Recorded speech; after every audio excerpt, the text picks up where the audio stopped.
এ জগতে ভক্তি যার ভগবান তার, এ জগতে যার ভক্তি নেই, এ জগতে তার ভগবান নেই। এই জগতে ভগবান কি ঈশ্বর লবণী ছানা মটন আপেল কমলা কিছু চায় না। যদি ভক্তি মিশ্রিত শুধু নয়ন গঙ্গার জল দিয়ে ভগবানকে সেবা দিতে পারো, ভগবান সেই সেবাকে সাদরে গ্রহণ করে। ভগবানের জগতে কোনো কিছু চায় না বাবা। এই জগতে ভক্ত কাঁদে ভগবানকে পাবার জন্য, কিন্তু এই জগতে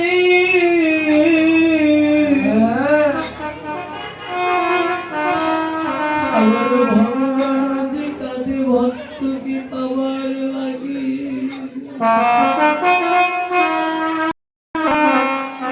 ভগবানও কাঁদে বাবা আমার ভক্তকে পাবার জন্য।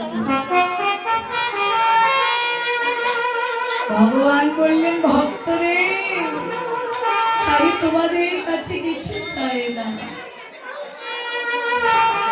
শুধু তোমরা ভক্তি ভরে যদি আমাকে ডাকতে পারো আমি কখনো দূরে থাকতে পারি না। এ জগতে ভক্তের আমি সব কিছু সইতে পারি, কিন্তু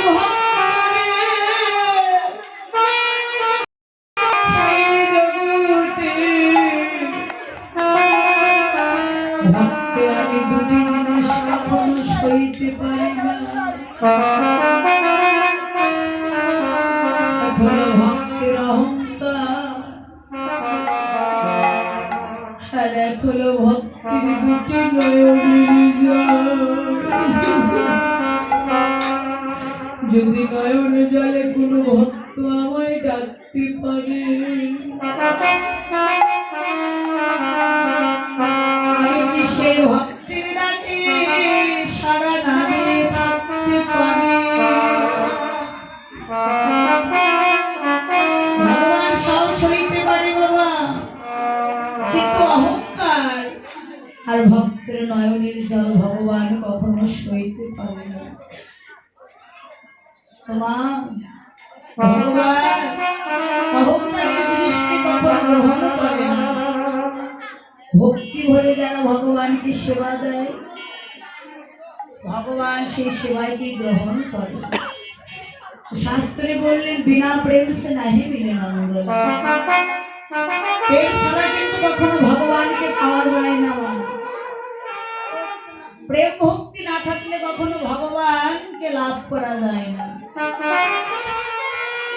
ভগবানকে পেতে হলে প্রেম ভক্তির প্রয়োজন, আর সেই প্রেম ভক্তি যদি না থাকে আমরা কখনো ভগবানকে লাভ করতে পারবো না।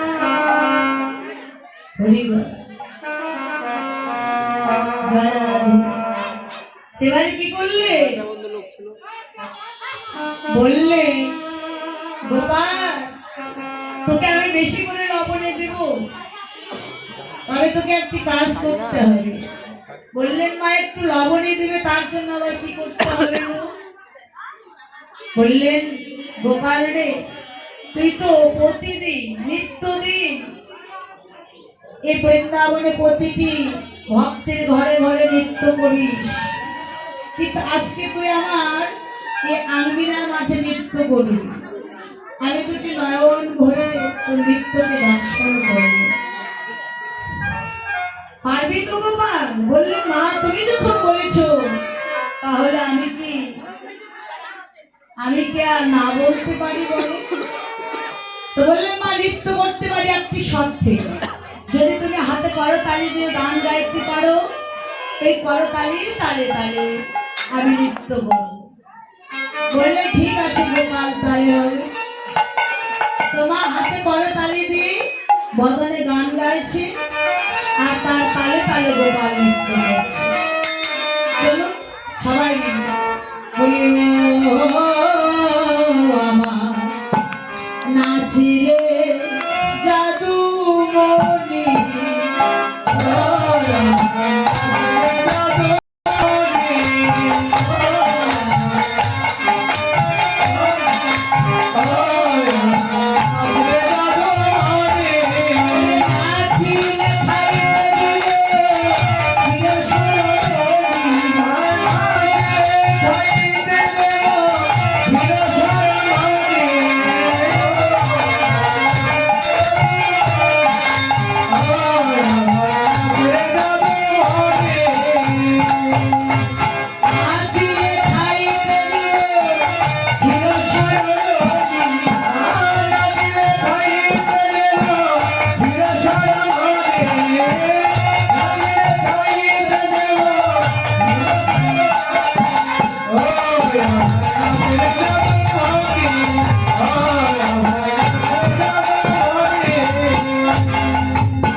যোগী যারে ধ্যানে না পায়।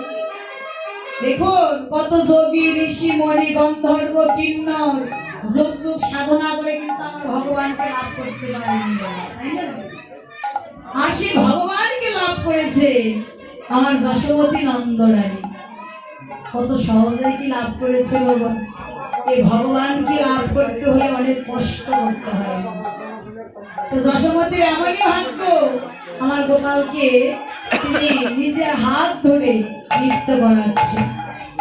ওরে সে হরি নন্দের ঘরে আনন্দে বিরাজ করে, আনন্দে বিরাজ করে, নন্দের ঘরে আনন্দে বিরাজ করে, আনন্দে বিরাজ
জগতে এমন ভাগ্য কয়জনের হয় না।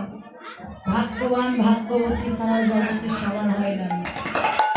হরি তো কর ধরে গোপালকে নৃত্য করাচ্ছে। এদিকে বুটের অধিক বেলা দেখে সভাগণ কানায় পথ চেয়ে বসে আছে। সভাগণ শ্রীরামকে ডেকে বললেন, শ্রীরাম একটি কাজ কর, কানায় বুঝি উঠে আসবার কথাটা মনে নেই।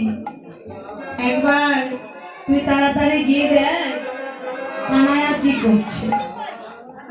তো শ্রীরাম এবার ধীরে ধীরে আমার কানায়ার নিকট যেতে আরম্ভ করলেন। বলে শ্রীরাম